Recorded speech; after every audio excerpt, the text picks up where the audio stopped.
Hi guys, today I'm going to be doing a video on my predictions and a quick preview for the big day of reckoning card on the 23rd of December, and also a quick talk about the Inoue tapales card on, or not Inoue tapales card, more just Inoue versus tapales on Boxing Day. So I'm going to start from the first fight of the night, well what I think is going to be the first fight of the night. We've got Hrgović against Inoue. Hrgović, I'm going to say, wins this fight. It'll be a big shock if he doesn't get the stoppage, let alone loses this fight. I think he's going to get...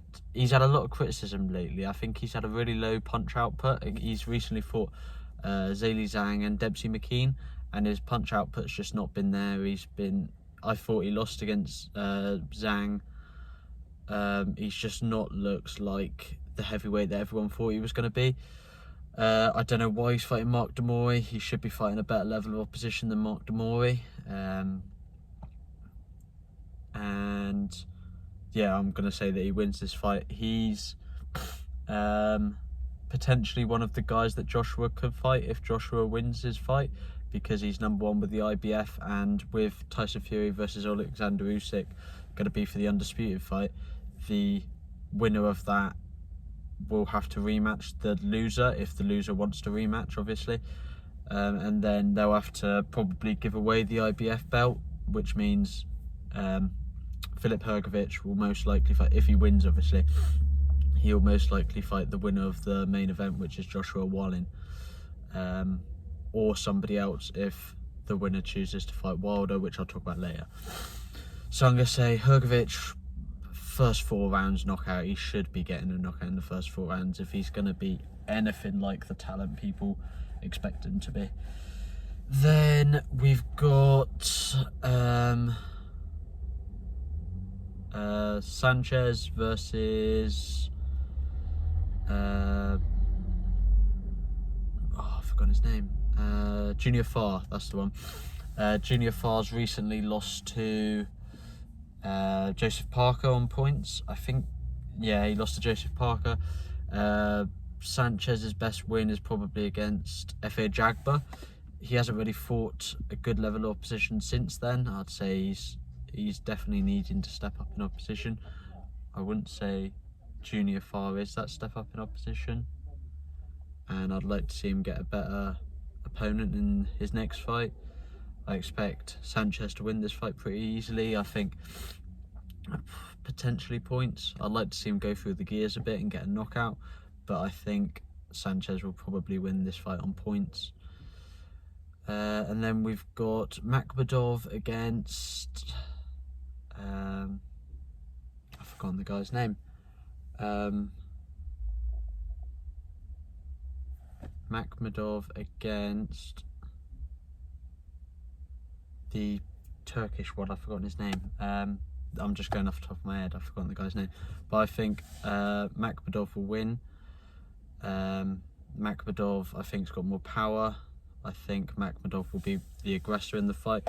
I think he'll probably get a knockout in the second half of the fight. I don't really know much about either of them. I know Makhmudov's quite highly rated with the WBC.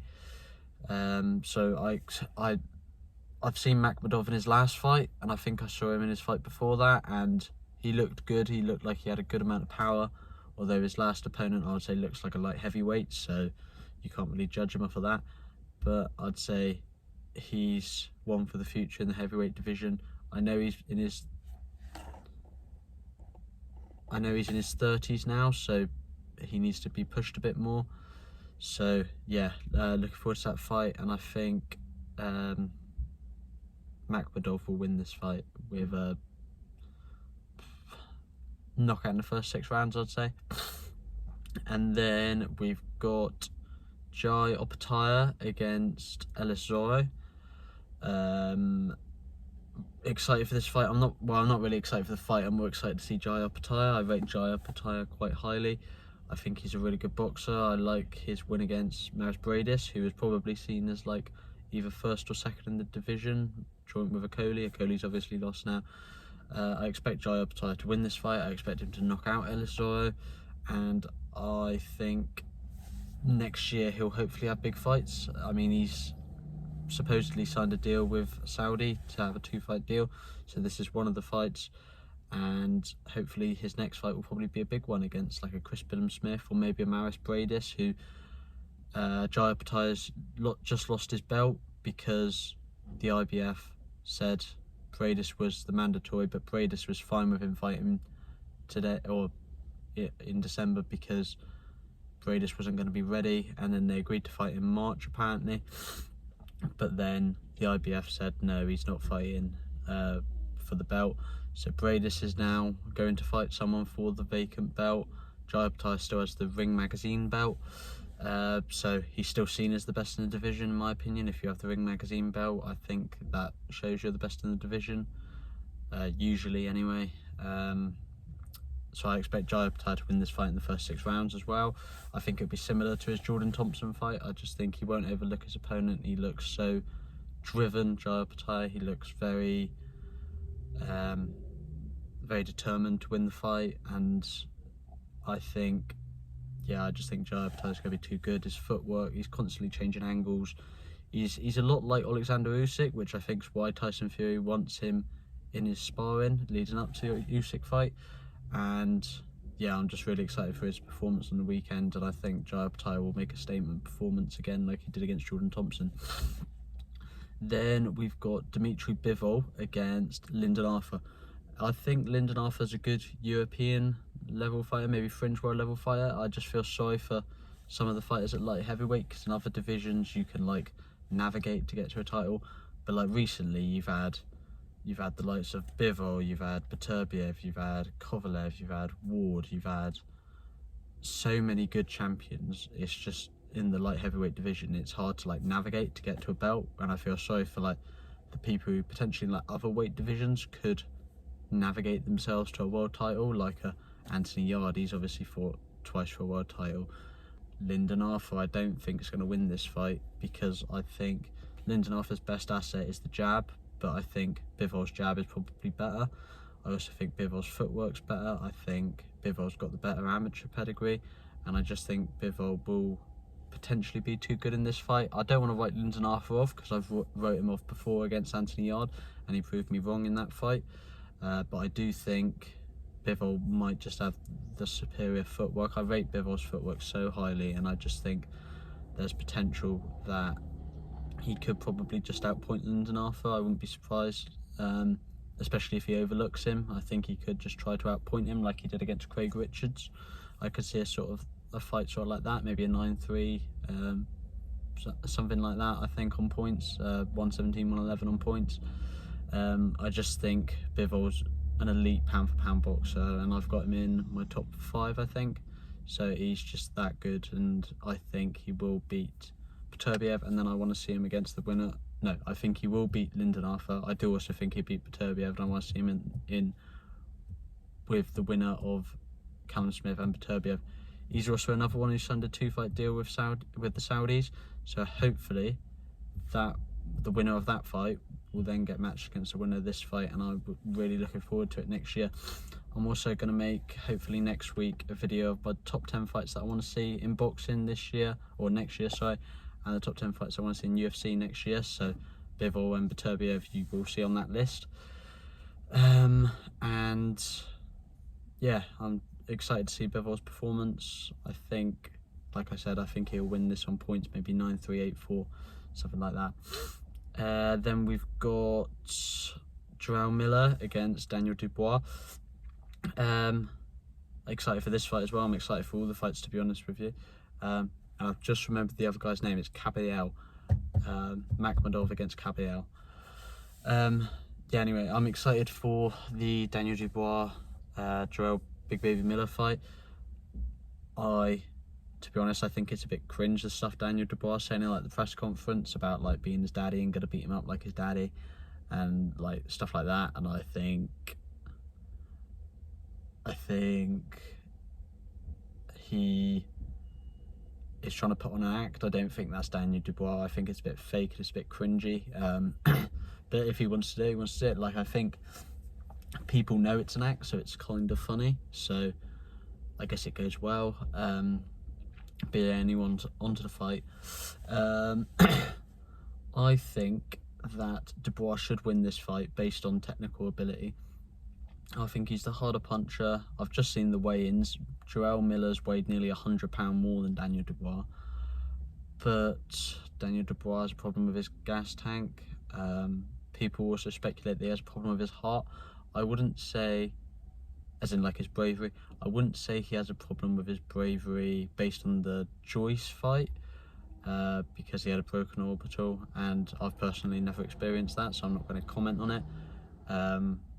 But in the fight against Usyk, it just looked like he was tired and dropped from a jab, and I have experienced being tired, so I'm going to say he did quit on that fight. But yeah, I think if it's going to be a story of two halves of the fight, I think. In the early rounds, Dubois got to get him out of there. Miller has got to last there for the first half of the fight, get into the second half of the fight and try and bring Dubois into deep waters. I think Dubois is going to have a point to prove in this fight, because people are starting to doubt him. People are starting to doubt if he is one of the future top heavyweights in the division, after the likes of Joshua, Wilder, Fury and Usyk have retired. I think he'll be up there, but he needs to win this fight, and I do think he'll win this fight, and I think he'll win it with a knockout in the first half of the fight. I would like to see him win it on points, just because then it proves the doubters wrong, and I don't think he is a quitter. I just think, yeah, I think he gets unnecessary criticism for being a quitter, but I think he does need to prove in this fight, if it goes to deep waters, that he's not a quitter, like against Marina, or Kevin Loureana, sorry, not Marina. Loureana, he had a knee injury in the fight, got dropped hard multiple times, and still came back to win the fight in the next round, I think, with a knockout. So it's a great, he showed bravery in that fight, and that shows that he's not a quitter. I think potentially against Usyk, he just got overwhelmed. He could get overwhelmed against Miller. I'm going to say, yeah, Dubois, first half of the fight, knockout. Then we've got the big fights, big heavyweight fights now. Well, they're all big heavyweight fights, but these are the big ones with big implications for the division. We've got Wilder against Parker and Joshua against Wallin. So for Wilder against Parker, it's interesting. It would be interesting to see Wilder go a few rounds to see what he looks like, because we haven't really seen him since the Fury fight, which was over 2 years ago now. We saw him against Helenius, which finished in a first round knockout. He looked quite good on the back foot in that fight, but Helenius isn't the level Joseph Parker is. So I think Parker's potentially going to come in and try and bully Wilder a bit, try and apply the Tyson Fury game plan that made him so successful against Wilder. He's come in, or Parker's not come in too heavy, which I think will be good for him, so he can get his feet moving quicker, so he can get in close range with Wilder, because I don't think Wilder's that good in close range. I think he's better in that medium range where he can let his power shots go, and that's where he gets the big knockouts. So he needs to stay either out of range of Wilder, or he needs to be in close against Wilder and try and bully him. Wilder's come in nice and light. I've just seen the weigh-ins. He's come in nice and light as well, where he's I wouldn't say his worst performances, but his performances against Tyson Fury, where he obviously lost, he tried to come in maybe a stone or so heavier than what he usually does, tried to match Fury's physicality a bit. But I think it's good that he's come back down to this way. To be honest with you, I don't know why he hasn't fought at cruiserweight. I don't know why nobody speaks about it. Like, he weighed 213 pounds. Like, you can't tell me a Coley or Riakporhe doesn't weigh 213 pounds before they cut weight. Like, I think Deontay Wilder could have been one of the best cruiserweights ever if he just cut weight. I think he could beat like most of them, if not all of them, in that division. I think he'd beat all of them in that division now. I think Opetaya would be a good fight, but other than that, I think Wilder would destroy everyone in that division. But yeah, anyway, heavyweights. I think Parker. So for Parker, I think he needs to try and get in close. He needs to move his feet in quickly to get in close, and he needs to unload some big punches. For and try and stay away from that big backhand. Obviously, for Wilder to win, he just needs to land that big backhand. Really, I think for when he was successful against Fury in the third fight, he threw some good body shots. I think he needs to do that against Parker to keep him away, try and tire him out a bit. He needs to use his jab to measure range and keep Parker away, and then he needs to land that big backhand. I think Wilder will win this fight.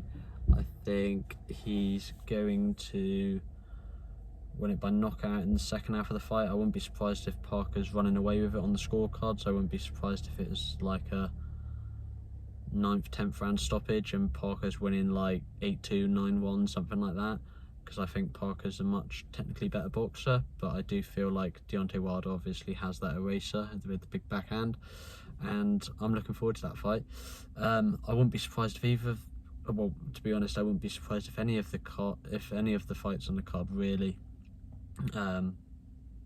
if they went the other way from what I'm predicting, other than probably Bivol and the Bivol fight, the Optaia fight, and the Hrgovic fight. I wouldn't be surprised if any of them really went the other way. And then on to the main event, Anthony Joshua against Otto Wallin. I don't know why so many people are making such a big thing about AJ's like mental state. Like, yes, he doesn't throw as many punches as he used to, but like even this week people are like hyper analyzing everything he does and everything he says. Like, he just wants to be an aggressive boxer, or he's trying to be more aggressive this week, I think. You can see in his interviews with like Dev Sani, he's not going to be really nice to Dev Sani, especially after everything he said about him in the past. So of course he's going to be a bit aggravated towards him. That's not a bad sign. I think that could be a good sign, because AJ might get wound up this week and he might produce one of his best performances. He's beaten Wallin twice in the amateurs, I think, and he's also sparred him as a professional. There's obviously he struggled against the last southpaw that he fought with Alexander Usyk, but then off the top of my head, the southpaw that he fought before that was, or he's fought Jermaine Franklin, was it Jermaine Franklin, not Jermaine Franklin, Martin, and he knocked Martin out in the second round, I think. So it's not that he struggles against southpaws. I think it was just how amazing a southpaw Alexander Usyk is, and I am looking forward to this fight. I want to see Joshua throw more punches. I want to see him come out really aggressively to set up that Wilder fight. I think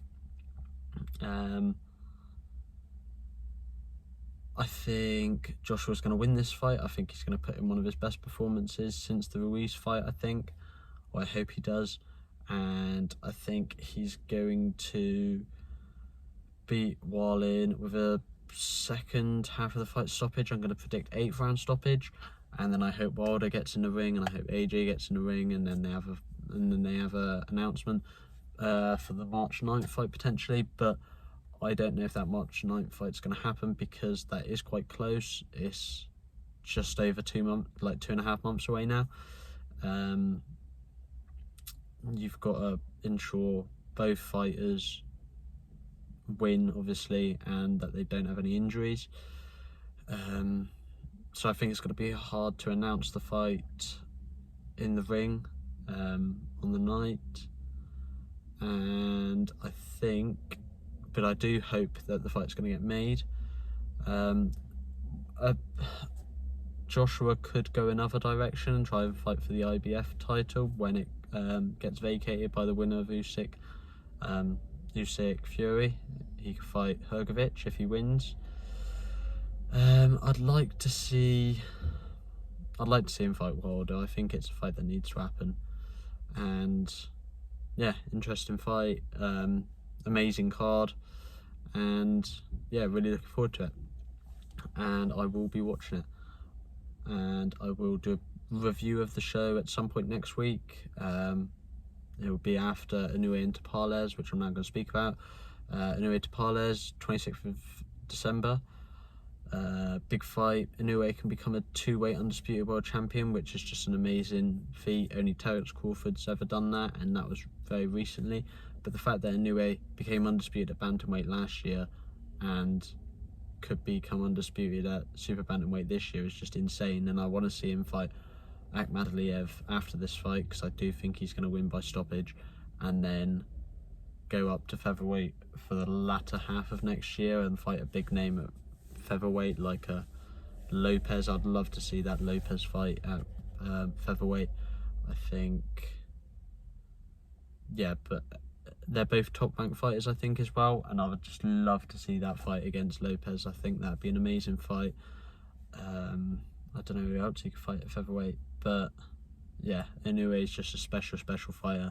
I think Tapales is a good fighter. He's a good boy level fighter. Obviously, he beat Akhmadaliev in his last fight. Akhmadaliev, so I've seen the fight again recently. Akhmadaliev just didn't throw enough punches. He came on strong in the second half of the fight, but in the first half of the fight, he just looked sluggish. He just looked like he just looked disinterested. Tapales has a good jab. He's a southpaw, but Inoue doesn't care. He fought Fulton. He's fought a very good level of opposition, and I think that'll just be good for him to be able to land his big backhand and left hook, which are his best punches. Tapales has a good jab. He's got some good footwork. He tries to use that behind the shoulder defense, the Philly shell, a bit, but he changes his defense multiple times throughout the fight. It could be a tricky fight for Inoue, but I do back him to win the fight. I do back him to get a stoppage, like I said. I'm going to predict a stoppage in the second half of the fight, potentially the later rounds, so 9-12, I'd say.